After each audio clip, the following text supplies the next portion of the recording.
Hello, everyone. I'm Nancy Umanoff, Executive Director of the Mark Morris Dance Group. Welcome to the last in our summer series of listening parties with Mark Morris and music director Colin Fowler. Tonight, it's music to love or hate. I know many of you watching have followed us and supported our work over the last 40 years, taking class, coming to performances, and now joining us here on the Zoom stage. I can't tell you how much we appreciate your support. Without it, we really would not be here today. And so a heartfelt thanks to our official sponsor, Bloomberg Philanthropies, and the many individuals and institutions who've made contributions to our Dance on Recovery Fund. We've got a ton of music to get to, and Mark and Colin will be answering questions throughout the evening. So I encourage you to use the Q&A function in Zoom, and if you're watching on YouTube, our rehearsal director, Sam Black, is monitoring the chat and will share your questions with us. And now, without further ado, please welcome Mark Morris and Colin Fowler.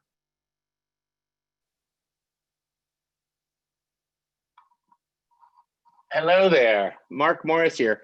Without further ado, I couldn't help but notice that that was a very familiar piece of music that served as our intro overture.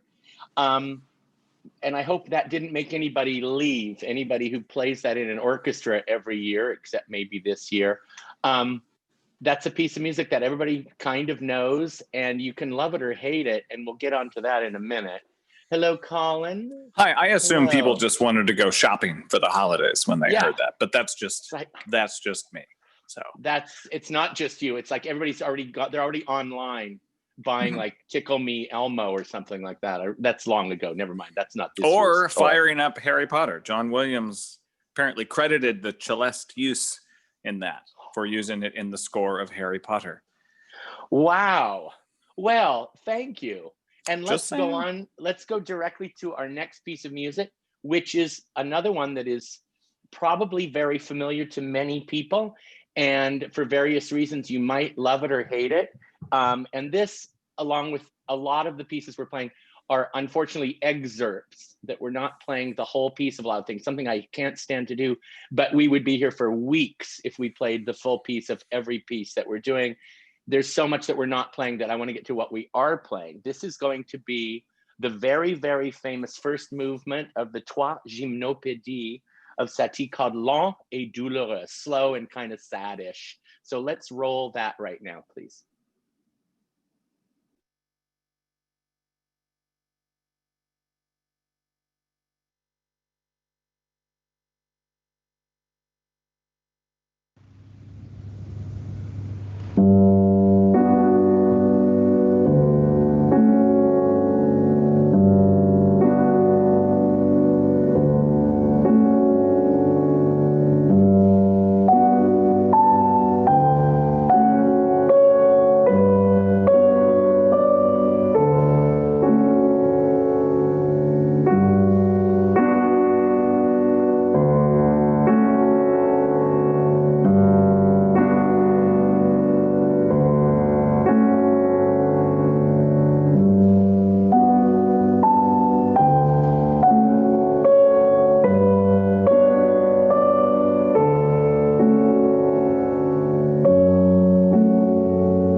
Hello, wherever we stop, it's wrong because it's not the end. And I'm sure a lot of you are finishing it in your head, and some of you are maybe rolling your eyes because you've heard this too many times in too many forms. the grocery store, the baby shower, the funeral. I don't know. This music can be applied to anything, which is why I end up hating music. Not because it's bad music, but just because it's eaten my brain away. So that's part of that. What do you say on that, Colin? Well, is it because it's eating your brain away? Is it because it's too vague? I mean, I find this piece, it's the definition of placid. I think that's the goal. Mm-hmm. It's intentionally vague. Its opening chords, which are so famous, are major seventh chords. So it's a major triad, which would normally be the end of a big, well, it doesn't have to be a big piece, but the end of a confident resolution. But it adds a major third on top of that, which is kind of an open-ended optimistic chord. And that's the basis of the whole piece. And even the final cadence, which is also the final cadence that we heard in this excerpt, is a minor chord resolving to a major chord. Everything is just, it doesn't need to resolve. Right. You could just kind of roll with it forever.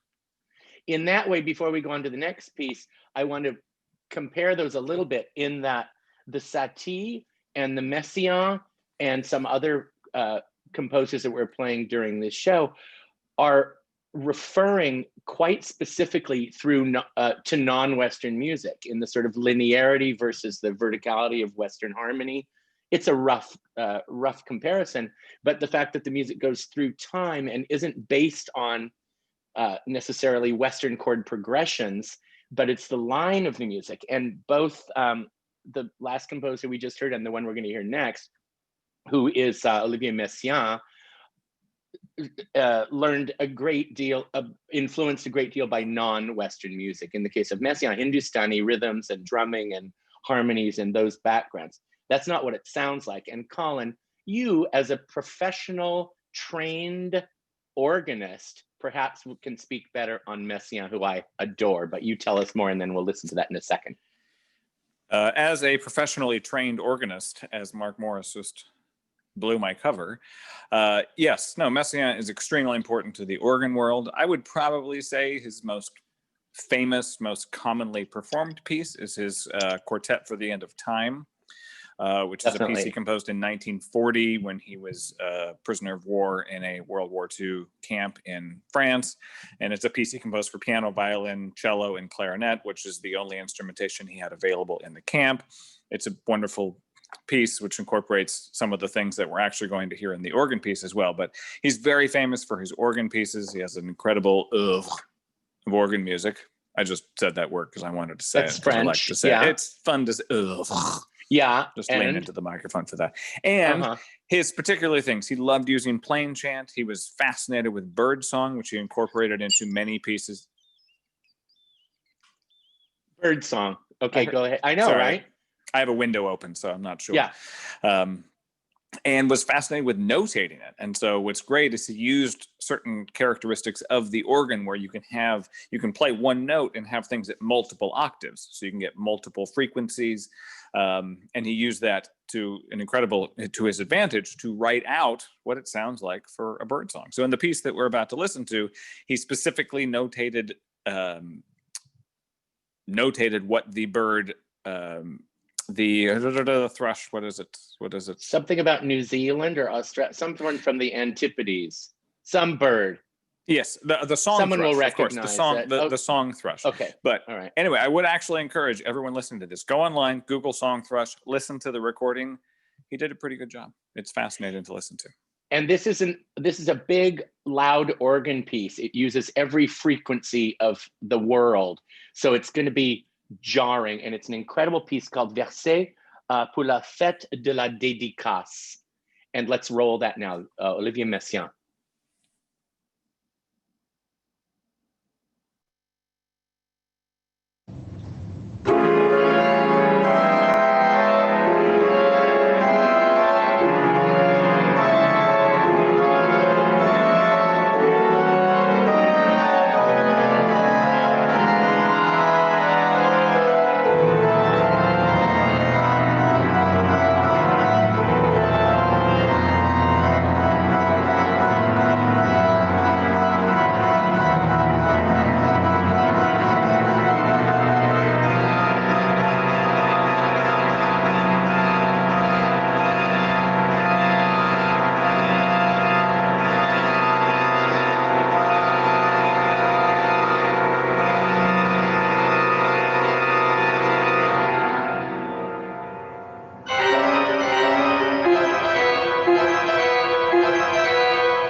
Good. Is everybody all right?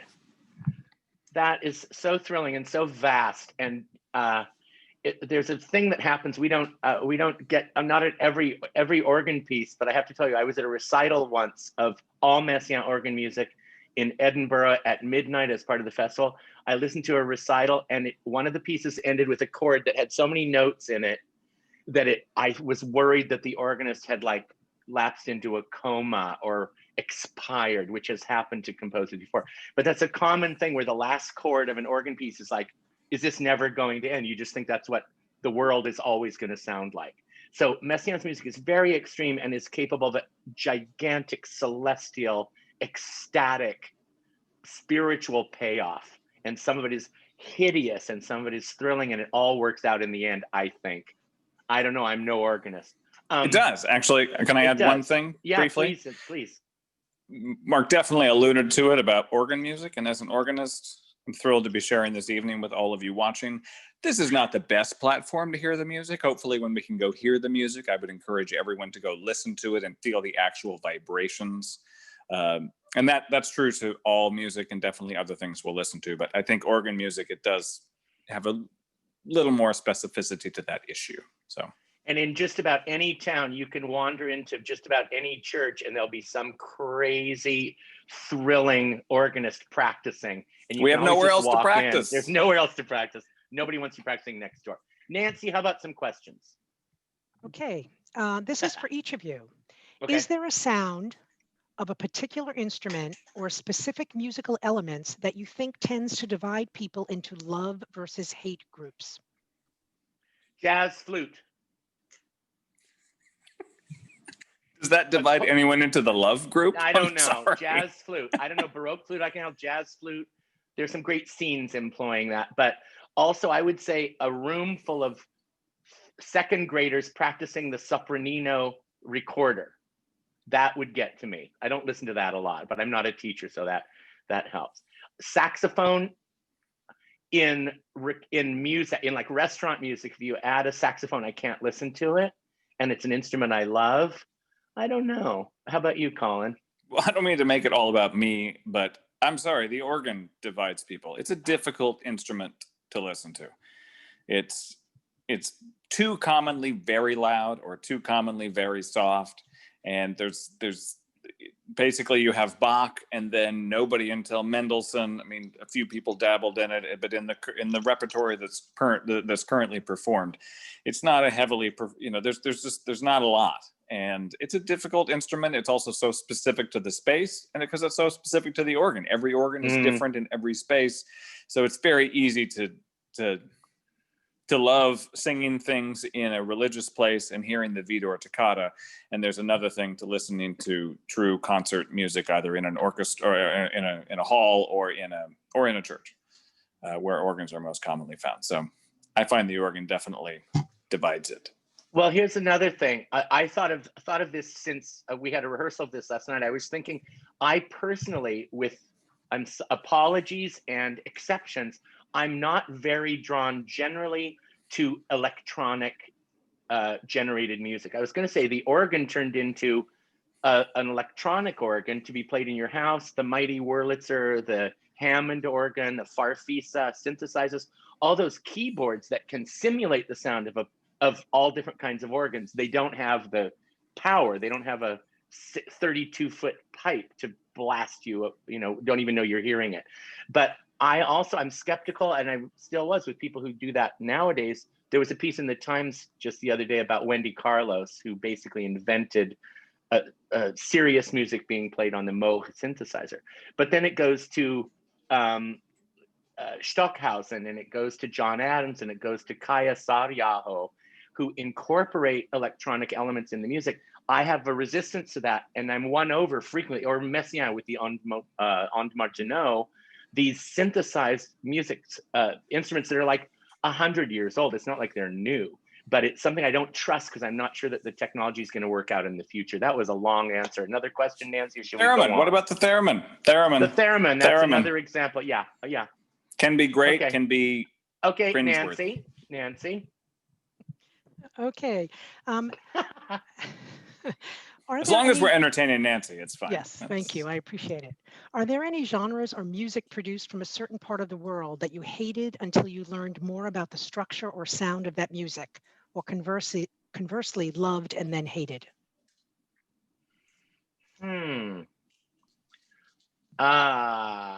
I hated Wagner. How about that? I hated Wagner so much until I started liking it. I didn't know when it happened. And then suddenly I was going to Wagner operas all the time, still thinking I hated them, but I had to prove that I didn't.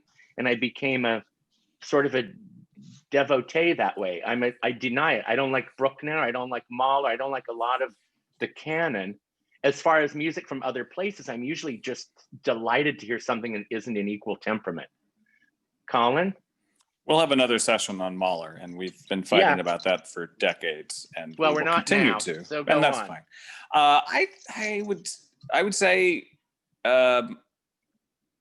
when I was a kid, I was not exposed to Eastern music necessarily, as in quarter tones, gamelan, non-Western harmonic traditions. And so when I was first exposed to it as I got older, for some reason I was resistant to it out of familiarity and non-exposure. And then once I continued to be exposed to it and then continue to understand the history of it and the theory behind it, have learned to truly enjoy it and gotten to perform it and listen to it and absolutely love it.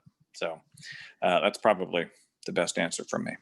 Yeah, I'm interested. I'll listen to anything once, and then I'll try something. If somebody says you have to hear that, I will. So I'm adventurous, and not everything has won me over. Anyway. Would you listen to second graders practicing the recorder? Yeah, if my daughter was one of them. Yeah, mine is, and I don't want to hear it. Okay, all right. Anyway, we're going to go on to something that everybody might love or everybody might hate, and we're doing a tiny little side trip into popular music, which we're basically ignoring in this show. We're not dealing with a lot of things, opera, all right, jazz, music from all over. There's a whole, don't get all excited about what we're not playing because we're aware of it, and that's what we're going to listen to after this. But right now we're going to play a little song that is based pretty much on a number written in the late 18th century by someone named Martini. Dirty Martini, I think was his name. Dry, I don't know. Sorry, didn't work. But the song is Plaisir d'amour, which I shall suggest to you. Plaisir d'amour ne dure qu'un instant, chagrin d'amour, etc. And that became a very popular hit by the following artist, who is Elvis Presley. So we're going to play now. What's the title? I don't have it right. The title is Can't Help Falling in Love. Can't Help Falling in Love. Elvis Presley, sing it.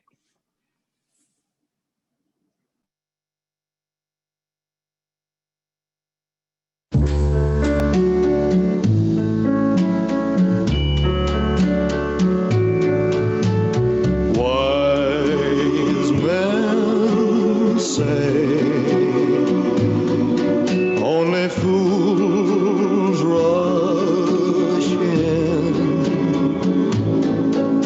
but I can't help falling in love with you. Shall I stay? Would it be a sin if I can't help falling in love with you? Like a river flows surely to the sea, darling, so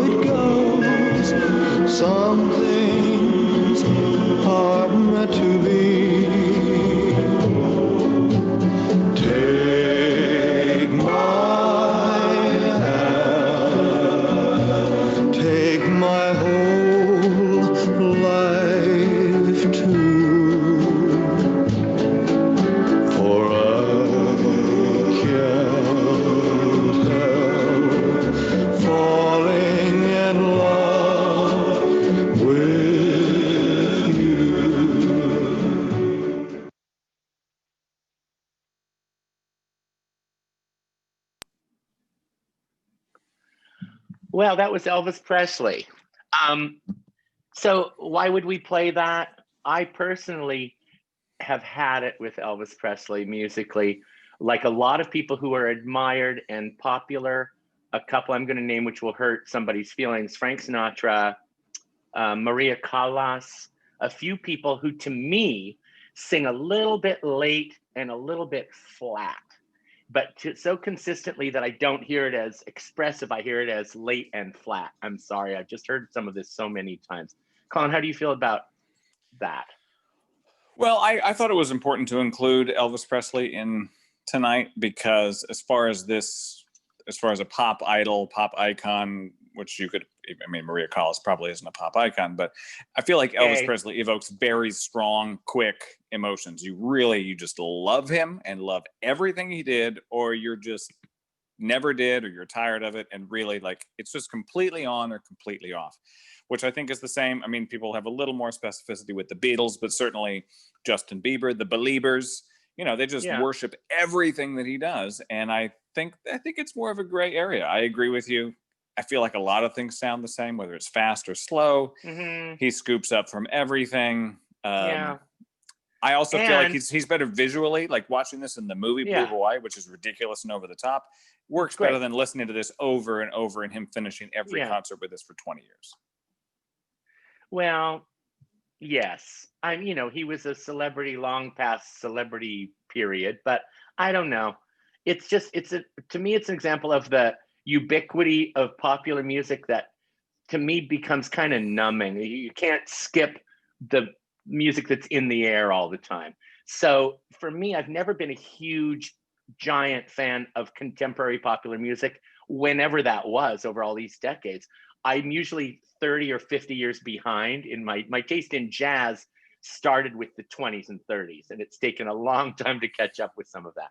So, I'm still listening. I'm still trying to get it. There's some people whose voices or personalities in the popular field I think are just fabulous, but the music doesn't do much for me. And occasionally the other way, but not always. Anyway, the whole point of poppy music is that not a lot of it lasts. And that which lasts becomes representative of an era, no matter what was left out. That's true of all music, classical and otherwise. Why we don't know any female Baroque composers, it's not because there were zero, there was nearly zero who were given a chance to write, but those disappeared. The big names and the people who are played all the time are the ones that define the history. So whatever, let's go on to whatever. That's always good. Let's go on to everybody, John Cage. So some of you may hang up on that. Some of you may love nothing but the music of John Cage. He's a controversial type. Hooray for him, even more famous and more powerful since he died. He's become like an incredible sort of power in the way that sort of Andy Warhol did. He's become so important, and he was. Anyway, John Cage, a lot of people think that his music isn't music. They're wrong. They think he wasn't a composer. They're wrong. He was a composer. They think he was a lot of things. What he was a brilliant philosopher, spiritualist, composer, collaborator with, of course, Merce Cunningham and others. And I want to play a piece that will surprise you. If you think you hate John Cage, you're either going to be gratified or surprised by this piece, which is, again, sort of a linear piece. And it is an early one of his called In a Landscape. So let's play that.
Hello. That is such an incredible ending. We leave it going for a long time because the pedal, he keeps the sustain pedal down through that whole piece. So every string in the instrument, all of those strings are free to resonate sympathetically with whatever pitch is happening.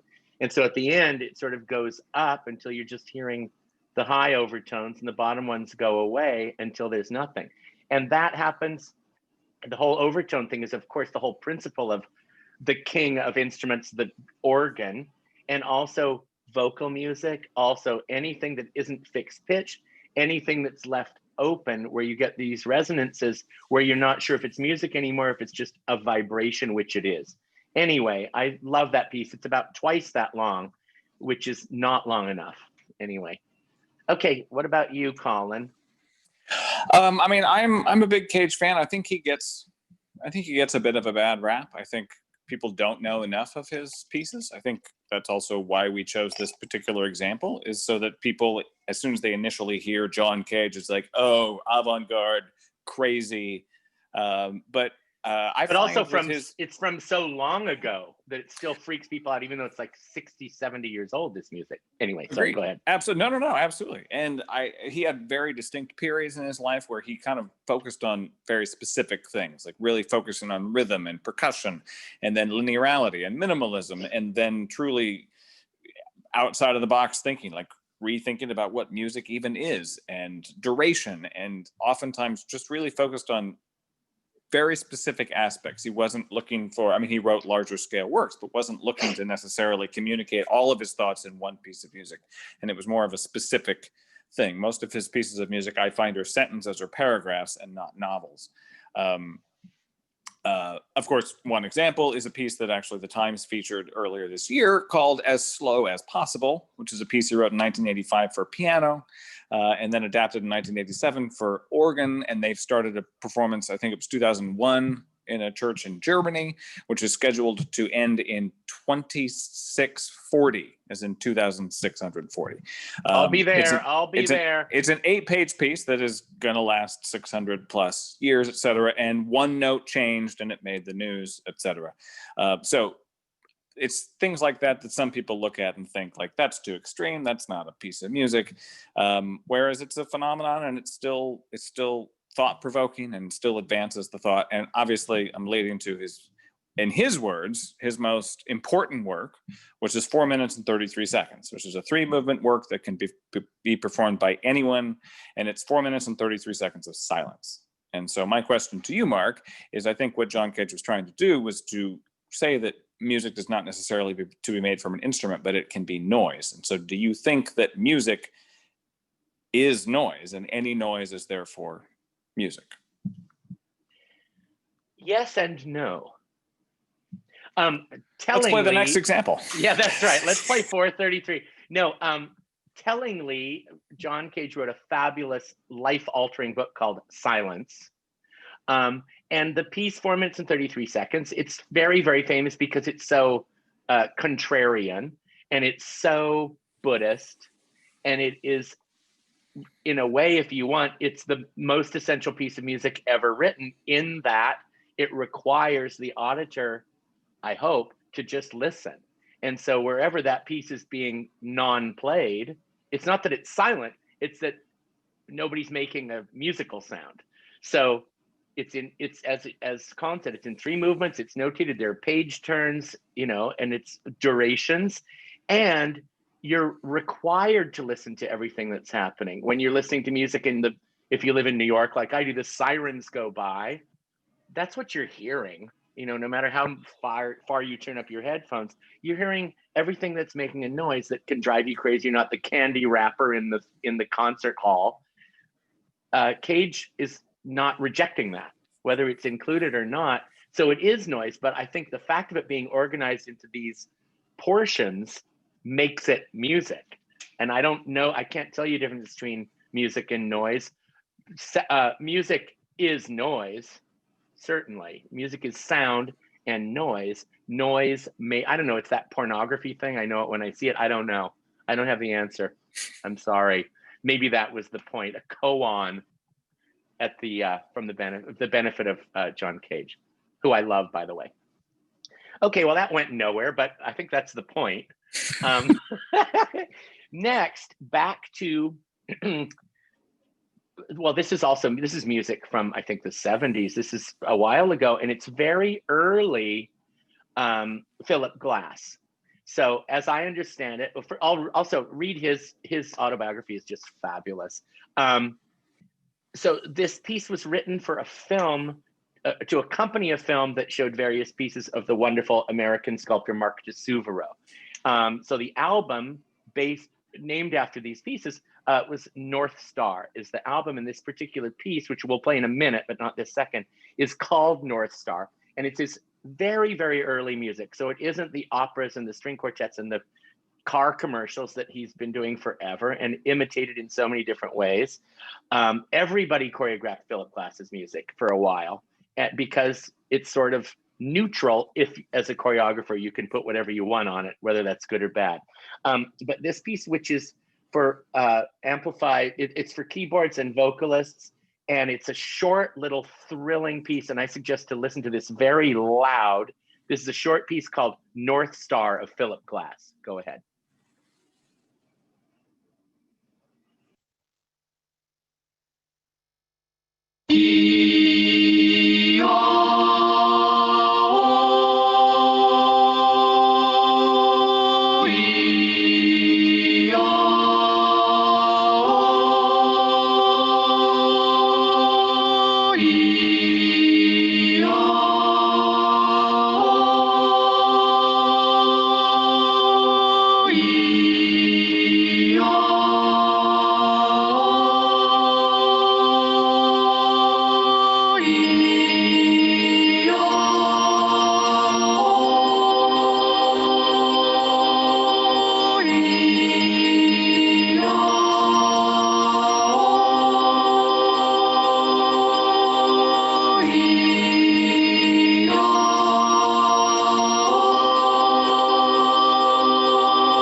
Gorgeous.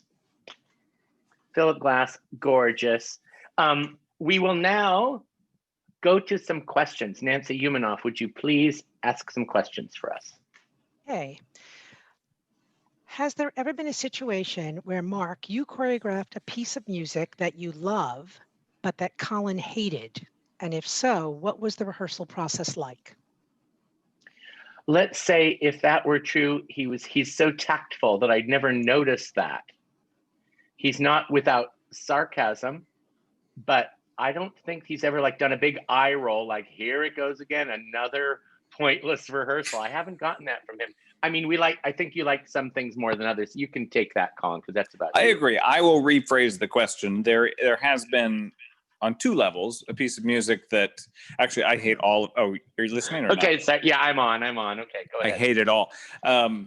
No, there is a piece of music that he choreographed that I was very excited at the beginning and enjoyed the process and liked the dance, but got very, very tired of performing. And part of that, it's a balance of the fact that it was done quite often because it was a very popular dance. And it was also because after playing it over and over and studying, I had less respect for the piece of music. You want to take a stab, Mark, or shall I just?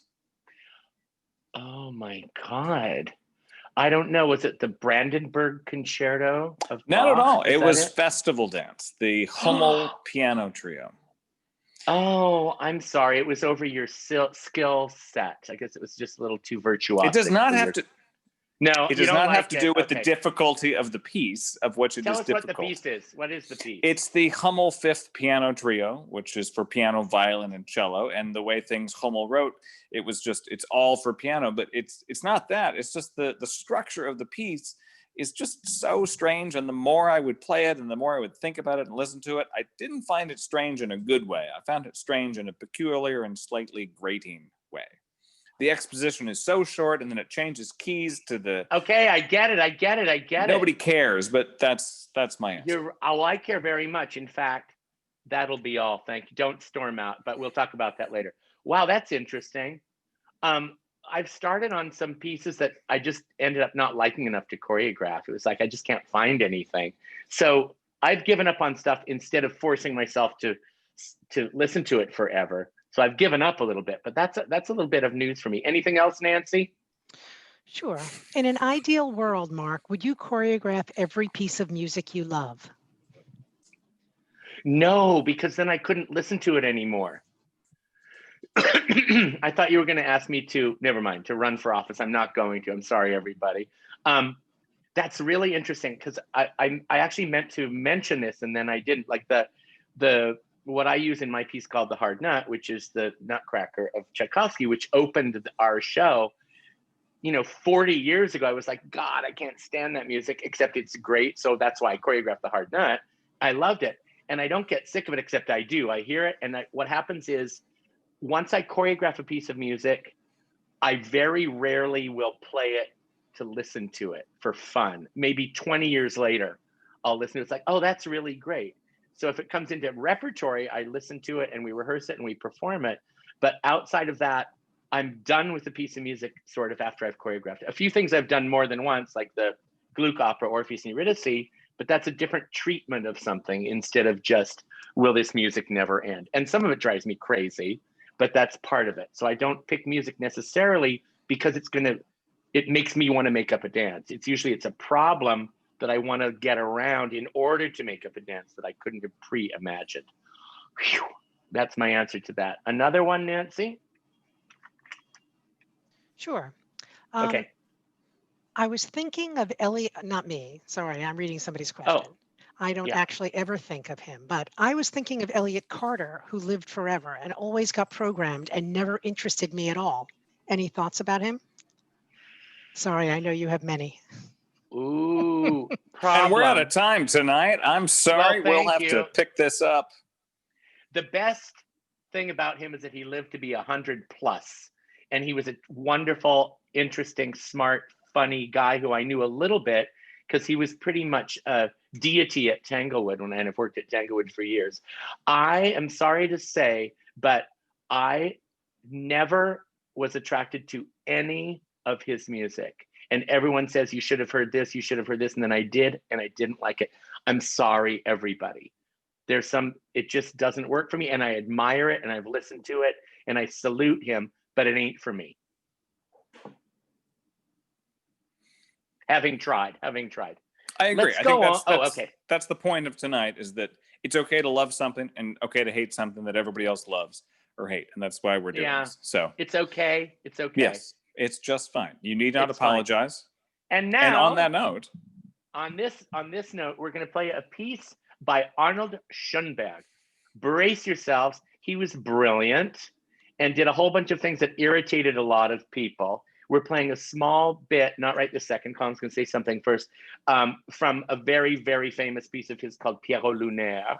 And Colin, why don't you tell us something about Just that? very quickly, we'll it's a famous it. piece of his. It's based on Albert Giraud's poems, and it's for an interesting ensemble. It's for voice, flute, clarinet, violin, cello, and piano with some doublings.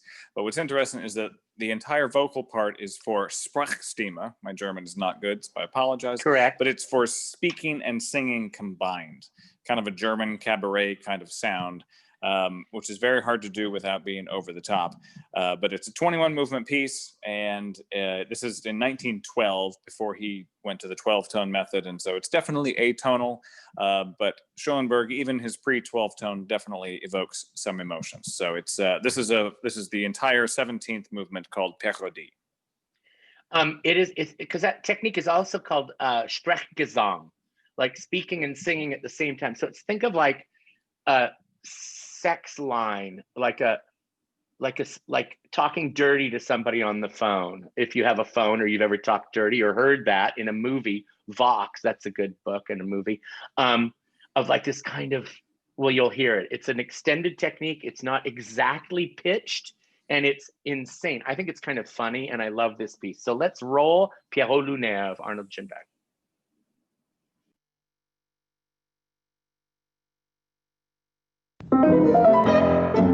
Strick und lang und blickend in ihren grauen Haar. Sie ist die Dwingermut mit ihrem Hoppelblütchen da. Sie wartet blau, sie lebt, ihr Ruhm ist schön.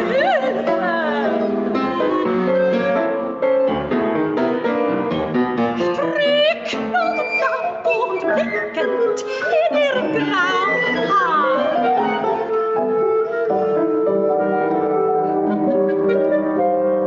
Doch plötzlich, ein Wispern, ein Windhauch, Kichern, langsam, der Mut, der böse Spünde. Ich lache seinen Traum.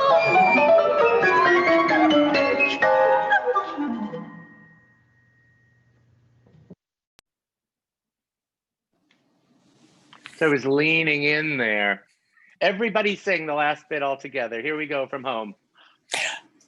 Okay, all right, good. I just love that. And it's also, it's so expressive of a particular period. And, you know, people walked out on that stuff, but they were also like, wow, this is the craziest new thing I've ever heard. So go figure. Now we're going back in time. This piece that's coming up will be a beautiful warm bath for many of you. It's such a familiar piece, and it's by a composer that nobody ever heard anything from before or after, Pachelbel. That's right, it was played at your wedding. And you want to tell your us wedding, about this? and your wedding, and and my your wedding, wedding, and my and your gay wedding, and yeah, exactly. So what about this? The Canon in D is a very, very famous piece. Why and why and why? Colin, go ahead. It wasn't that famous. Pachelbel wasn't that famous. It became more famous in the 1960s when a new recording of it came out, and they did it twice as slow. We are going to play it in its entirety, which is 3 minutes long, and this recording is almost the one that made it famous is 7 minutes long, which is perfect for brides walking down the aisle. Princess Diana and Prince Charles played a very similar piece, not this piece, at their wedding, which popularized this Baroque sort of unknown situation, which unearthed it and then made it seem more popular. My biggest thing that I love about it is it's a true canon. It's a true canon. It's same line played in 3 violins, and it's wonderful. Cellists hate it because the bass line is the same thing over and over again, just root chord, root chord, root chord, which is not the most interesting thing. So there's a lot to love, there's a lot to hate. People love it. I think more people love it than hate it, but it definitely evokes many opinions. I also think that people know it just from having heard it in the background for their whole lives, and it's actually lovely. So let's now play in its entirety the canon in D of Pachelbel.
Such a good Anybody recording. crying? I'm crying. It's a Great beautiful tempo. recording.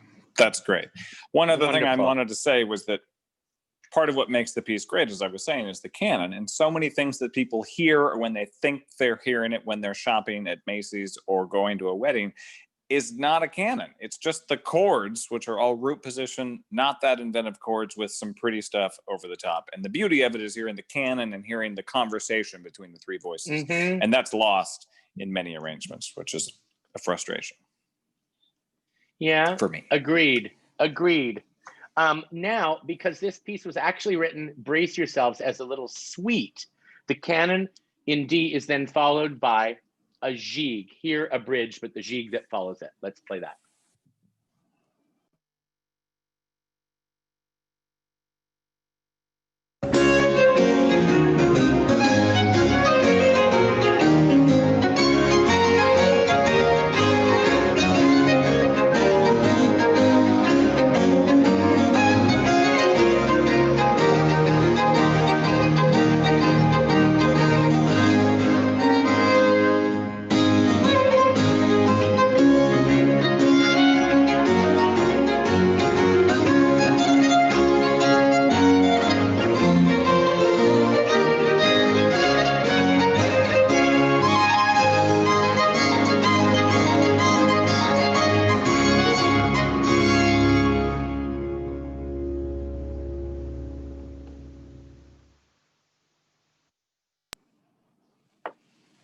Da-dum, the end. That's satisfying and gorgeous. Delightful. Sorry, it is delightful. Now, again, I don't want to keep re-apologizing for all the stuff we're not playing, but also maybe it's, I don't know if it's good or bad that we're playing music that we love or hate. And I don't know if the composers that I love and know would be upset by me not, whatever. I don't know. Is it good to be on this show? Should have been somewhere else? I don't know. We'll never know. But there are so many other shows involved in our brains that we can't squeeze out because we don't have the time, at least now. It'd be nice to do another series of these, but we'll see. For now, this is the third and final of these. And we're going to move now to a living, wonderful, national living treasure woman composer named Meredith Monk. Personally, her big operas, as she called them, the first one I saw when I moved to New York in the late 70s, I don't know when it was, late 70s, early 80s, this piece called Quarry, which I saw 3 or 4 times, saw a film. It changed my life. And at that time, Meredith, I may be wrong, Meredith, just call me, but her shows started with 1 full minute of complete blackness and silence, darkness and silence, so that you had to reset and you had no idea when the lights went up what was going to happen. And she made these beautiful, beautiful, personal, wonderful pieces. And she's a great proponent of expanded technique, of using her voice in ways that we don't know in the Western department, that some of those techniques come from all over, from history, from all over geographically. It's amazing music. And this is a relatively early piece. Again, it's an excerpt, and we're going to play a piece called Dolmen Music in a second. What else do I want to say that? I don't think much, because we're going to take questions after. So this is Meredith Monk. It's the last part of a piece called Dolmen Music, and it's amazing. So let's play that right now. Meredith Monk.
Hail Meredith.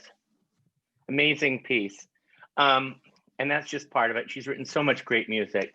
I want to say one thing. The next thing we're gonna do is take questions. But I just want to say one thing first, which is the excerpting thing, which drives me crazy in general. You know, it's like you can't listen to the overture of Tristan and then listen to the last act so you get the payoff. You have to listen to the whole damn thing.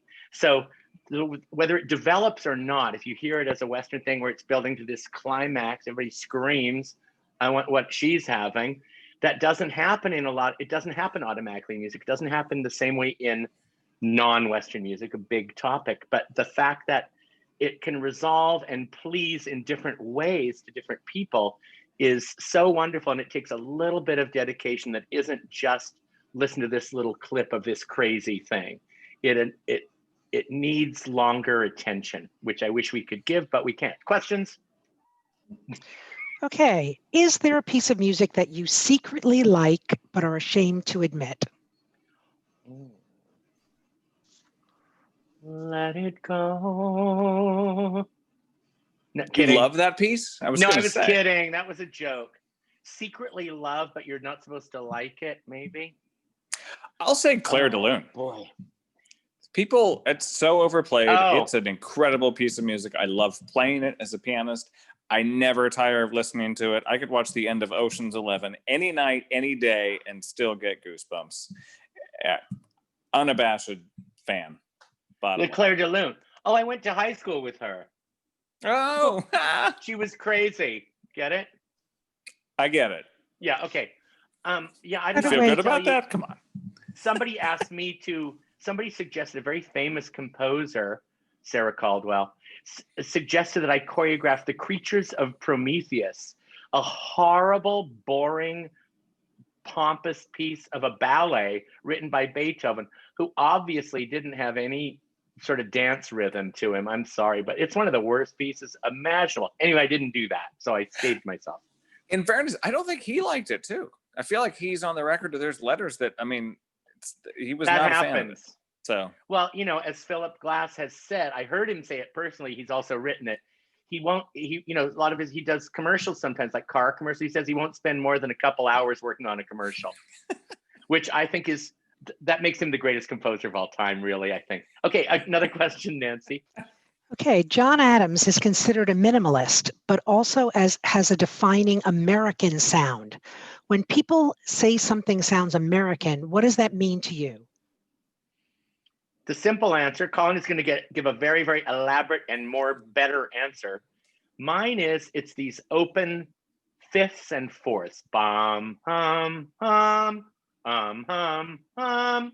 Those intervals, which are prevalent in a lot of non-Western music, I've always said that the one, that's the interval that is the only universal interval. That's how I feel about it. In Indian music, it's that droned all the way through. It says something. Virgil Thompson, Copeland, Barber, firmly Americanized composers were writing about the prairie, and somehow these intervals became like old Marlboro commercials. That kind of music, it's like, that's America for you. The fact that a lot of them were Jewish, gay, and not allowed to do a lot of stuff is interesting, because that became an American sound. Colin?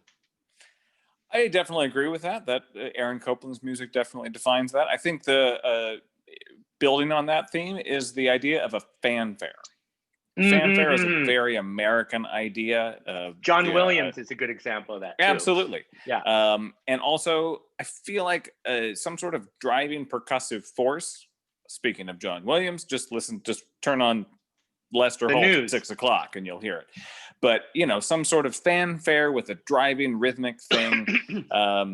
And the open fifths, it gives us some feeling of the Old West or the pillars of something. I feel like all of that goes into Americana and American music, dating back to Aaron Copland and living on with the NBC Nightly News mission theme. Yeah. And John Adams definitely uses those things as well. Agreed. Another? Sure. Let's see. I thought we were going to move on, but I'm sure I can Oh, pull we one can. there. I can. There, That's very easy for me to do. Oh, we're was that running a a- John Adams clue? Okay, that sorry. Go was ahead. that was a segue for you. Okay, Maybe we should play some John Adams. I think maybe we should. For everybody's information, Mark Morris, choreographed the original production of Nixon in China and The Death of Klinghoffer. And John wrote a piece for me and for San Francisco Ballet and Alarm Will Sound. John and I are friends from way back. He's great. His music is neither minimalist nor postmodern nor new romantic. It's a whole bunch of things. And this, I'm excerpting the shortest possible piece you could write. We're even shortening that. Sorry, John, back to you. But this is a bit of the last part of a wonderful, wonderful piece called Short Ride in a Fast Machine. It's early, it's a thriller. So fasten your seatbelts and listen to this. John Adams, Short Ride in a Fast Machine.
No, hold your applause, please.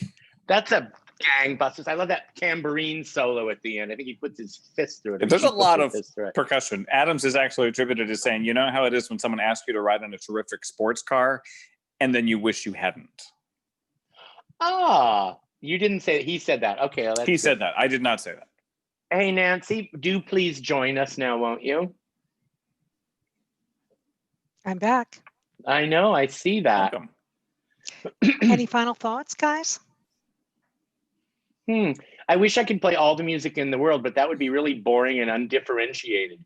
So please take this little sketch of stuff and explore those musics and follow the rabbit hole on YouTube and Spotify and your friends and find this music, because there's way more that you'll love or hate and maybe change your mind about. That's what this is for.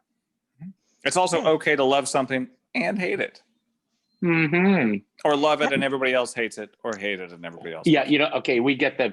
Those were all questions that came in that I didn't share. But I do have a few quick announcements before we go.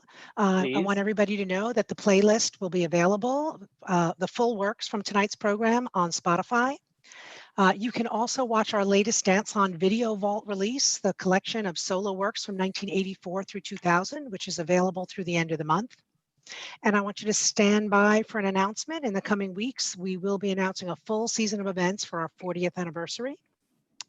I want to thank everybody for coming. If we have not answered your questions, please feel free to email us at events@mmdg.org. Please stay for the credits. We would love for you to help us acknowledge all of our supporters.